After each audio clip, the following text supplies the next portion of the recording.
ነበር ጉበት ፊቱ ያስታውቅ ነበር በጣም አይደል? ተኝቶ ነበር ብዙ ደሬ ተኝቶ ነበር ብዙ አይ ዛሬ ነው ታረ ሄዶ በግሩ ሄዶ ሁላችንንም እግዚአብሔር ያበርታን። ከዚሁ ከሀዘኑ ጋር ተያይዞም አንድ የተፈጠረ ነገር ነበር። በተለይ በተዋናይት ገነት ንጋቱና ባንቴ ስልክ ልውውጥ ዙሪያ ደሬ እሱ ነገር ምንድነው? ፌስቡክም ላይ ጻፍከውን አይቻለሁ። ግን ባጭሩ የተነሳው ምንድነው? እንዲያው ካገኘው ሃይቀር ምንድነው የሚለውን ብቻ አውርተንበት እንለፍ ለማለት። ምንድነው የሆነው? ሞታ በቃ ምን ሆኖ ነው ደሬ? በእግዚአብሔር ምን ሆኖ ነው? ሞታ ነበር ጉበት ፊቱ ያስታውቅ ነበር በጣም አይደል? ተኝቶ ነበር ብዙ ደሬ ተኝቶ ነበር ብዙ አይ ዛሬ ነው ታረ ሄዶ በግሩ ሄዶ ሆስፒታል ሲያመው ደህና ነበር ማታ። አርቲስት ነጻነት ወርቅነህ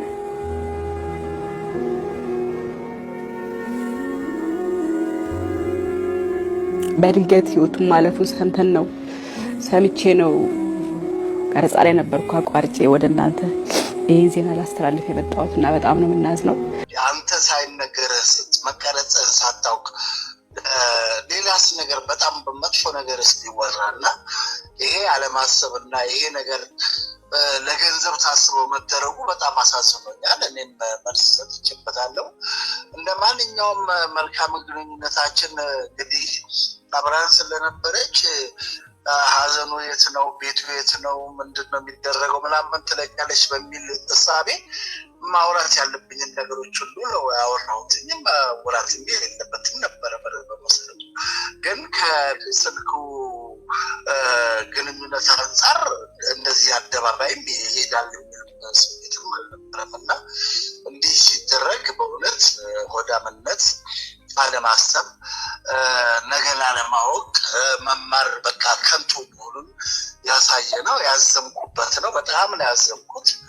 በአጋጣሚ እኔም ምናልባት በተፈጠረ ነገር ካለ ያዘንም አካል ካለ ግለሰብ ምንም ካለ ይቅርታ ጠይቃለሁ። ምናልባት እኔ ግን ምንም ይሄ ነገር እንደዚህ ይፈጠራል ብዬም ስላላሰብኩ እንደው የጥፋተኝነት ወይም የእንትን ስሜት የለኝም።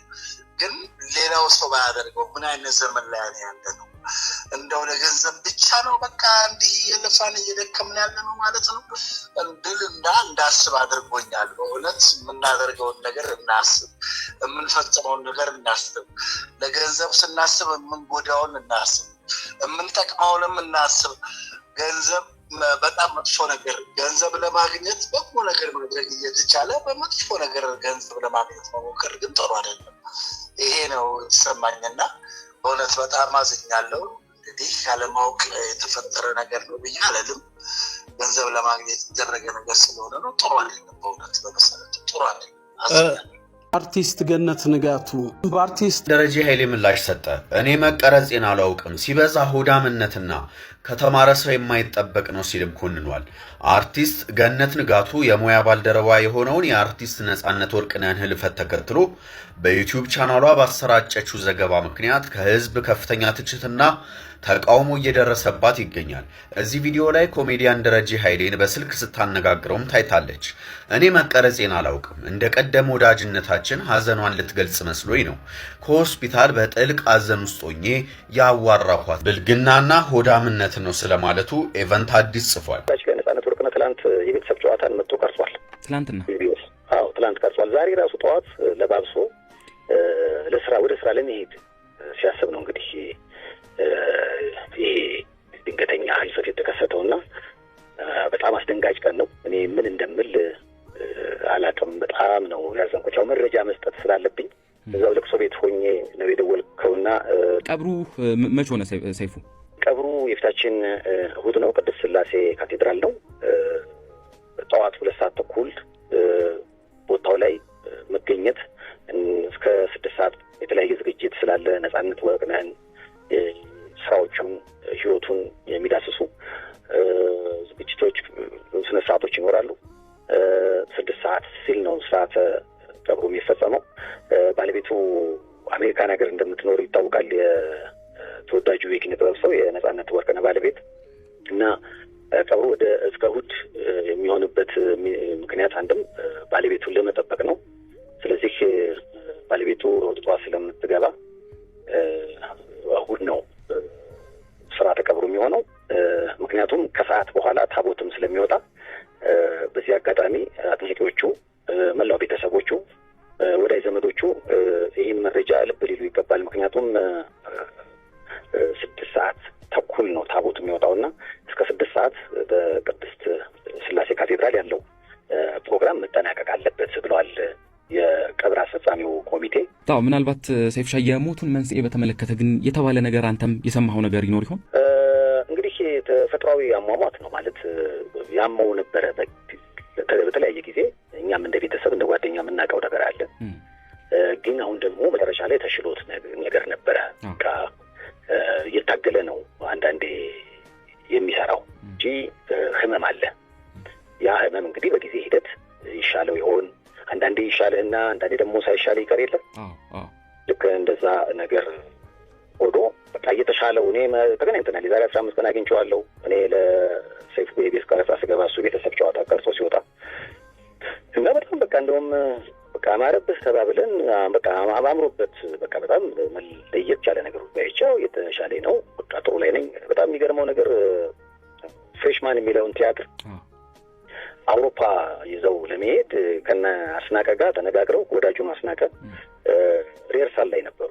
እየተጠና ነበረ እና አውሮፓን ለመዞር ማለት ነው። እና በቃ ትልልቅ ሀሳቦች የነበሩት ለቤተሰቡ ለልጆቹ የተለየ ፍቅር ያለው ሀገሩን የሚወድ በዚህ ላይ ሳቅ ለመፍጠር ሁልጊዜ የማይተኛ ግን ደግሞ እሱ ምናልባት አንዳንዴ ሀዘንም ስሜት ውስጥ ሊሆን ይችላል፣ ወይ ደግሞ ምናልባት የማያስደሰት ስሜት ውስጥ ሆኖ ግን ለአንተ ደስታ የሚጨነቅ ሰው ነው። ነጻነት እንግዲህ ብዙ ዓመት ነው የማውቀው። 2፣ 3፣ 4 ጊዜ ኢንተርቪው አድርጌዋለሁ። በጣም ስል የሆነ አእምሮ ነው ያለው። ፈጣን ነው። ለቀልድ ብቻ የተፈጠረ ነው እና ግን አንዳንዴ በተለይ አሁን እንደ ሶሻል ሚዲያዎች ላይ የሚጽፋቸው ጠንከር ያሉ ጥቅስ የሚመስሉ ነገሮች ነበሩና ይገርመኝ ነበር። እንዴ በአካል የምናገኘው ወይም ስንገናኝ የምንጨዋወተው ያ በጣም ቀልድን መሰረት ያደረገው ነጻነት፣ እርግጥ በቀልዶች ውስጥም ቁም ነገር አለ፣ ግን በፌስቡክ ላይ ፖስት የሚያደርጋቸው ነገሮች አንዳንዴ ከነጻነት የማጠብቃቸው ነው እና የተለዩ ናቸው እና እስከ ትናንትና ድረስ በጣም በቃ በሰል ያሉ መልእክቶች ባለው ሶሻል ሚዲያዎች ላይ ሲያጋራ ነበርና እንግዲህ እነዚህ አዲስ ሲኒማ ስለመስራት እያወራን አዲስ አሁን ፍሬሽማንን አውሮፓ ይዞ ስለመሄድ እያሰበ በጣም በቃ ልዩ በሆነ የመኖር ጉጉት ውስጥ እያለ ነው እንግዲህ ድንገት ያጣ ነውና